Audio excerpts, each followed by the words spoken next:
I gotta find Erend. But it might be good to hit Chainscrape If first you'll and upgrade excuse my me, bow. I need to contemplate. It's rather difficult to concentrate when my life is in danger. I'll get us packed up and move us along.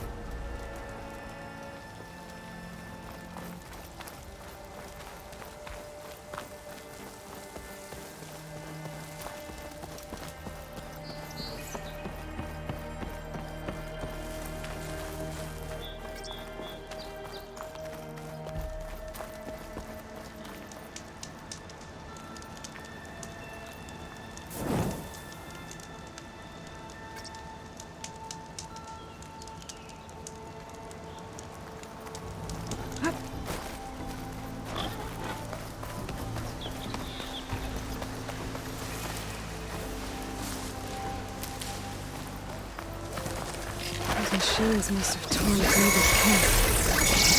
This valley definitely isn't safe.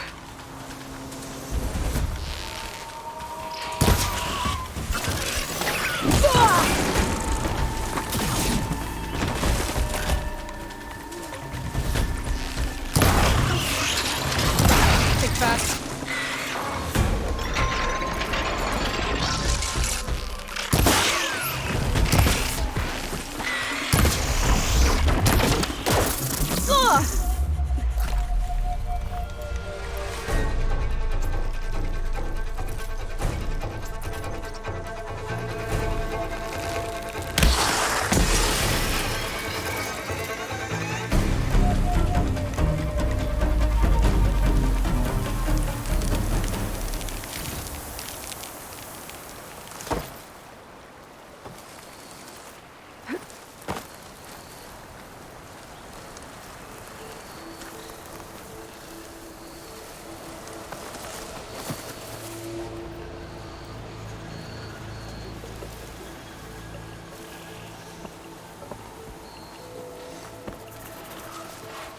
Grab this on the go.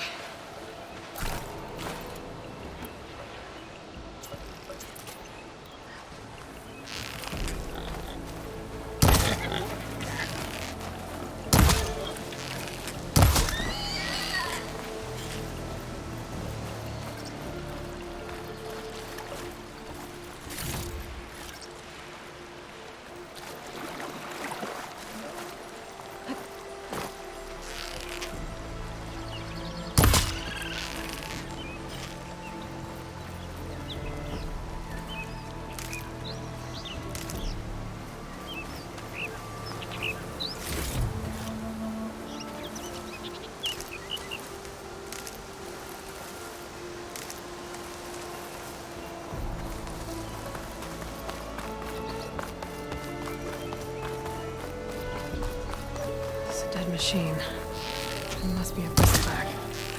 Maybe Erend took it down? Ground soaked with Atman must be Chainscrape. Jaruf said I could get my bow upgraded in there. Might be able to tinker with my other gear too.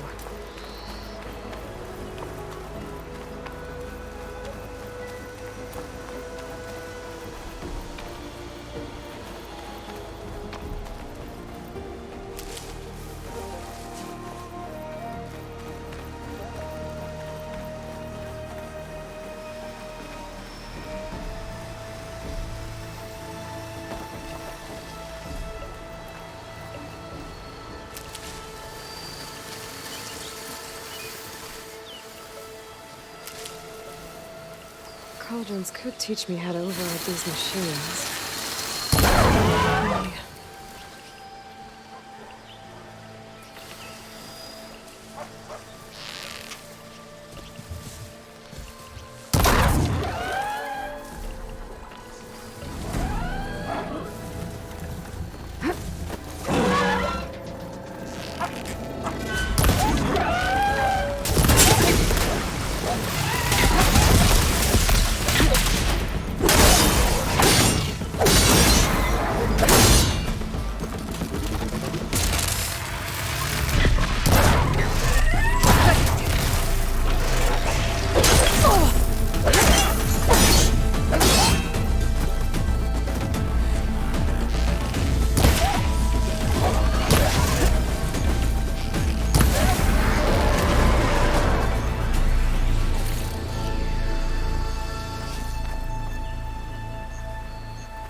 Find this in my stash later.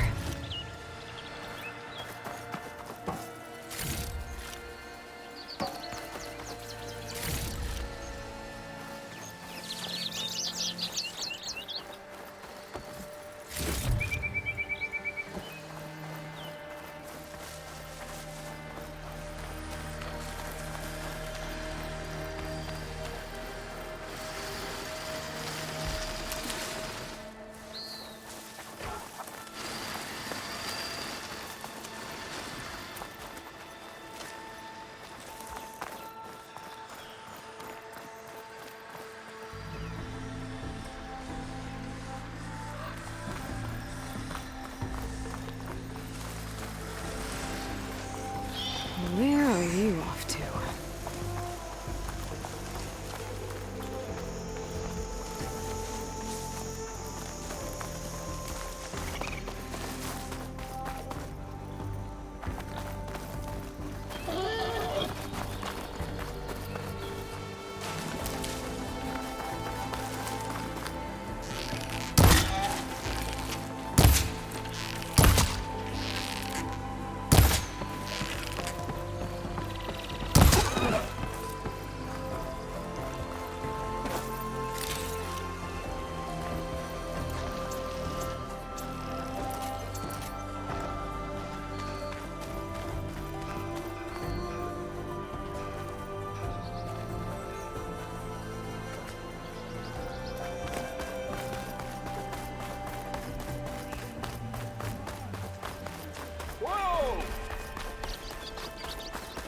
Gates must be shut because of the bristlebacks. I should look for another entrance.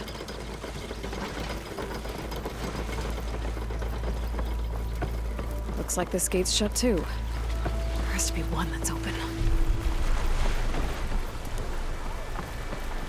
Outlander approaching.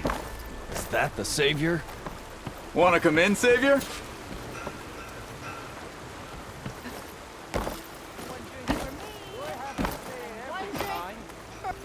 Welcome to Chainscrape, Savior. Open up, guys. Jorv's orders. Good enough for me.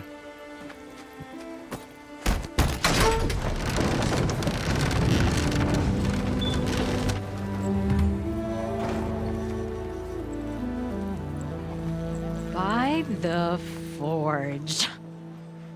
Petra? Aloy, what are you doing here? About time there was something worth looking at in this dump. It's nice to see you too.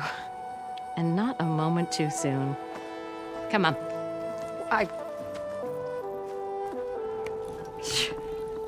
Damn brewery's the only thing I can count on in this place. Yeah, I heard. Machines, work stoppage. Oh, those are just the latest malfunctions. Chainscrape's always been a few tools short of a kit. And right there is the biggest tool of all. Our land, not our problem. The bristlebacks are everybody's problem. Roland? You've heard of him, Yeah. but he's a story best told over a cold beer. Petra. I'm just passing through. I'm headed west. Oh, There's an embassy at Barren Light I need to make happen, and then I keep moving. ah, of course. Bigger gears to grind. Well, Flamehair, good to see you. You've got to move on. Petra. But if you want a cold beer and a few laughs with an old friend, come find me at the brewery. Your choice.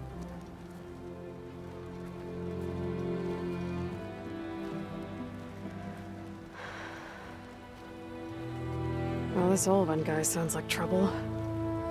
Maybe Petra could use some support. But first things first, I need to find that workbench and upgrade my bow.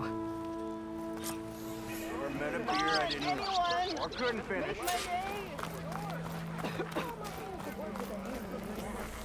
Yeah, you! I'll drink you under the table. Look at you!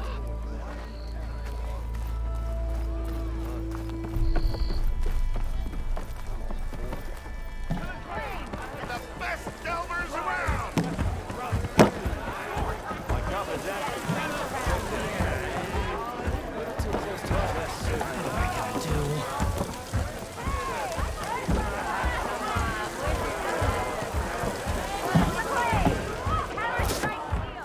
Hey, Mildef. Mildef. I took some of your stew last time I went into the wilds. Kept me going for a week. I felt like I could have put a strider in a sleeper hold. Enjoy it while it lasts. Sounds like you're serving up some impressive provisions here. Not again. You can have the discount too, but you'll have to come back later. I think you have me confused with someone else. Olvin didn't send you? No. Oh, my apologies. It's just that his minions won't stop pestering me. Now I've even worn out my special grill. Since I'm in the midst of a crisis, perhaps you could skip to what it is you wanted? Some of your food? Of course.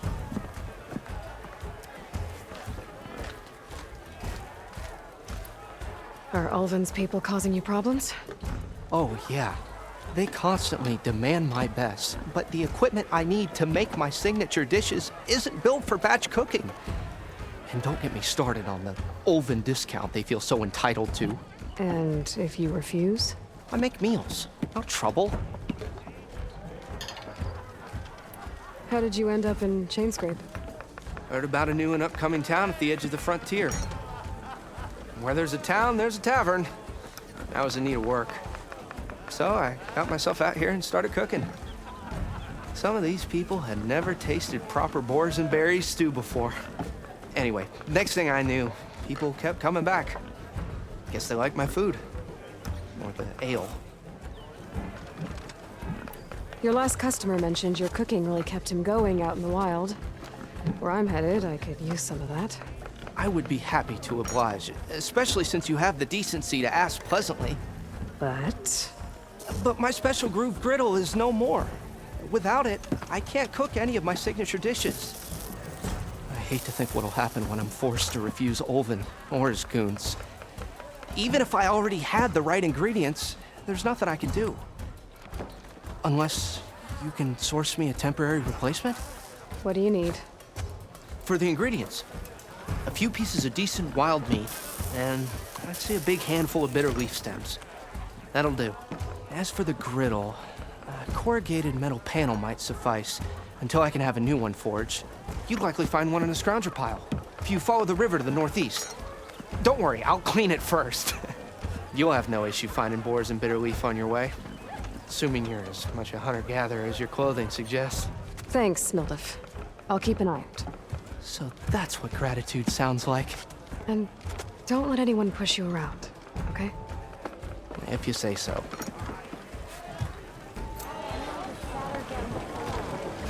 Already got enough wild meat. Just need to pick some bitter leaf and grab a metal panel from the scrounger pile.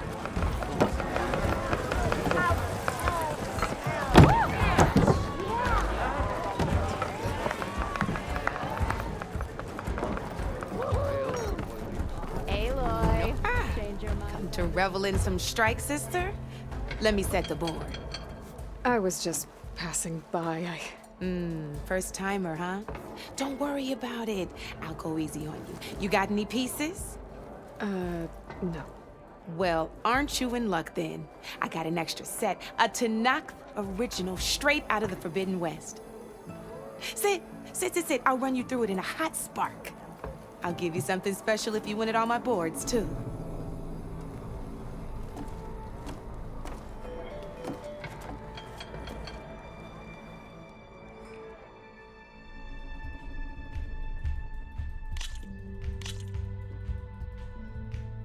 All right, let's start off simple. The Tanakh like to say that Machine Strike is a game of pure strategy. We each get a set of pieces.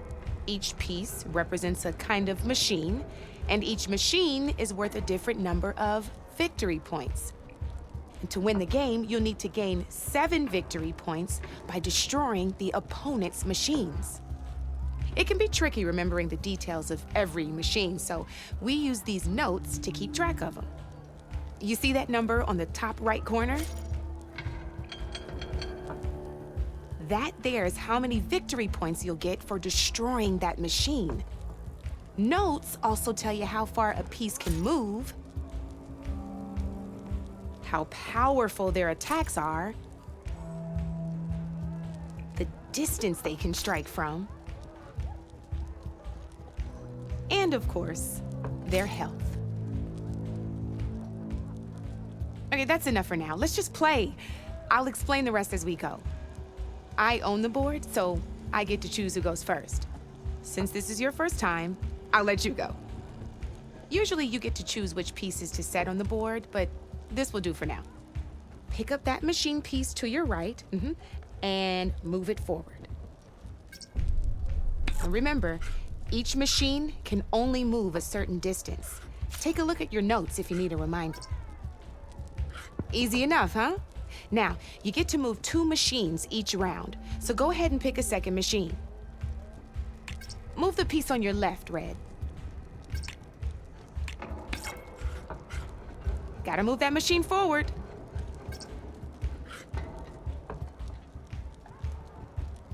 Move that machine forward. It's all part of the learning process. Perfect. There's not much else to do for now, so just end your turn. We're forging onwards. Let me move my pieces here.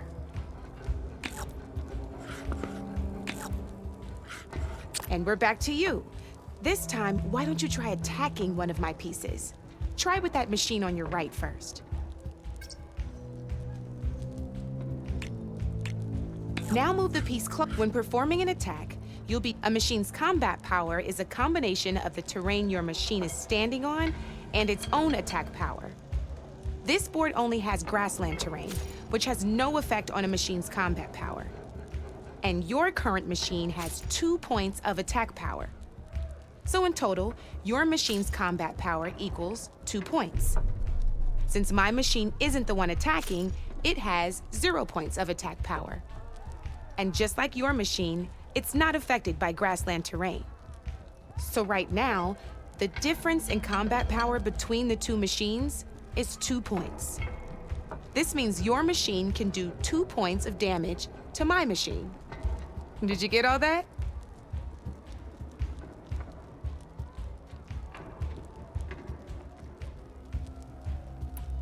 Knew you were a smart one. Finish up by attacking my machine.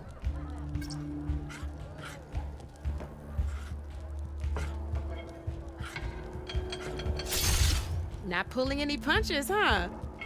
Now grab that second machine of yours. See how your machine can't move close enough to attack mine? You can make your machine sprint. Try it out. Try sprinting up to one of my machines. Downside to sprinting is that your machine can no longer attack. Now, some players like to take a risk and overcharge their machine in cases like this. Overcharging lets you attack after a sprint, but it will damage your machine's health, so use at your own discretion. Let's try doing that now so you can see what I mean.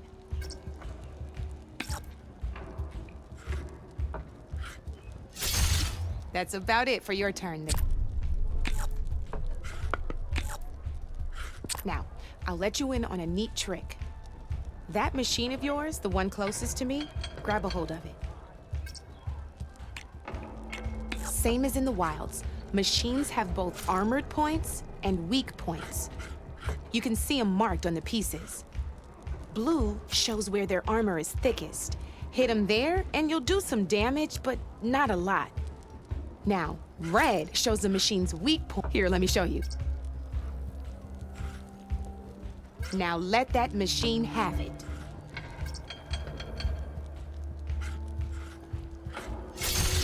Off the board she goes, and there's your first victory points.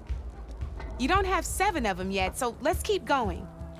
Your machine attacked mine, but hasn't moved yet. Go ahead and move downwards towards my remaining piece. You've already attacked a machine and moved, and by the look of you, you'd be sacked, but some overcharge your machine. You're still getting the hang of it, I know. Now,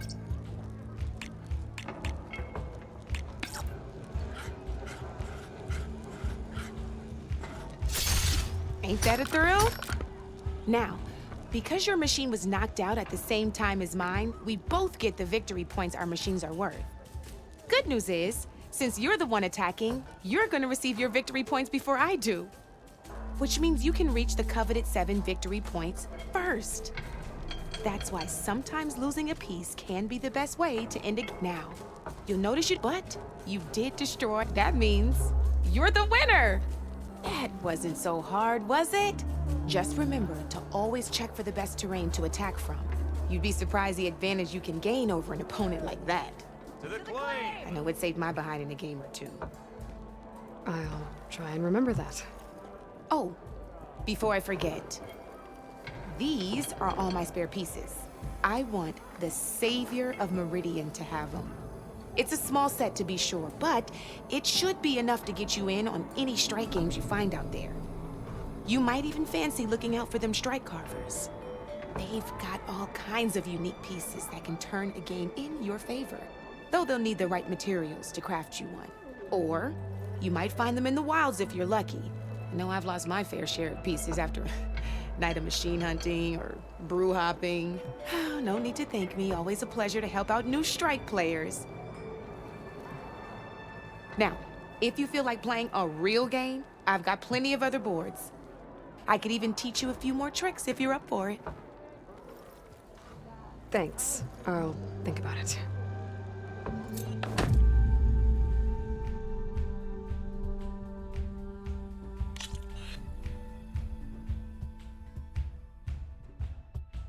Come back anytime, Red.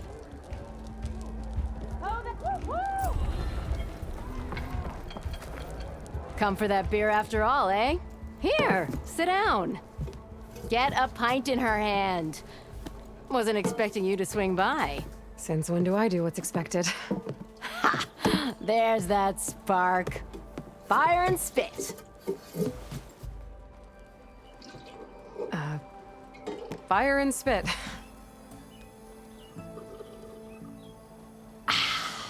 That's a blast from the bellows. Won't fix the forge, but at least I can forget about my troubles for a while. Like what? Take your pick. We got bodies to bury from the bristlebacks, the work stoppage, Olvin grating the gears about his concession decree. Hey! Weapons off the table!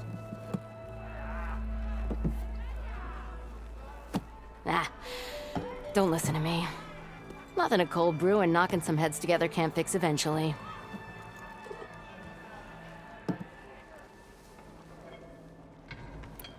So the bristlebacks in the Daunt.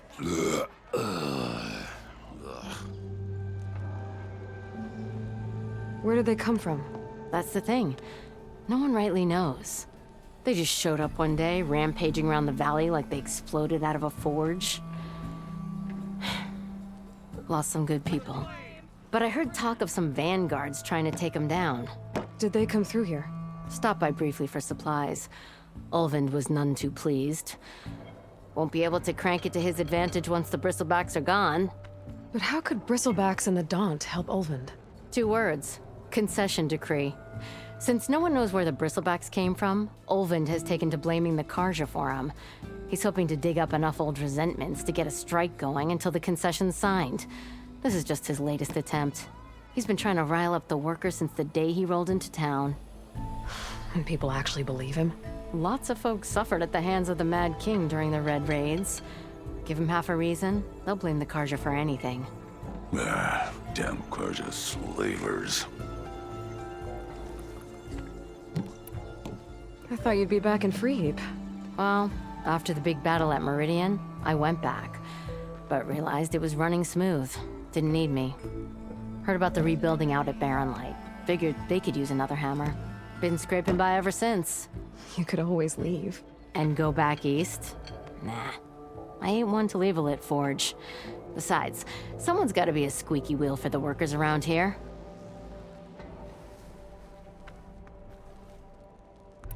So about Olvind. Around here, everything's about Olvind. How'd he end up in charge? He got here early, like a squirrel smelling a fat nut. He knew rebuilding Barren Light would need stone and timber. So he jangled purses all over Mainspring, getting investors to front claims on anything in the Daunt that might be worth a damn. Thing is, all the bankers back home know that this is Karja land, and the Sun King can revoke those claims at any time. That's why he's desperate for the magistrate to sign off on a concession decree. This concession decree, what is it exactly? And how would it help Ulvund? It's pig diddle, that's what. A writ that would put all Osram claims in the Daunt under Osram law, even though they're on Karja land. It would mean that any existing ore, stone, and timber claims couldn't be revoked by the Karja. No more risk, no more hesitation for investors back in the claim to pour in the shards and expand their business. And since Ulvund has a stake in all those claims, it would make him richer than a scrapper in a junk heap. Not to mention Chainscrape would become an Osram municipality, so he could buy enough votes to call himself an Elderman. He's a sly old badger, I'll give him that. Figures if he keeps up the pressure, eventually the magistrate will sign. Well, I have to be going. Thanks for the drink, Petra. I'm glad I stopped by. Anytime, Flamehair.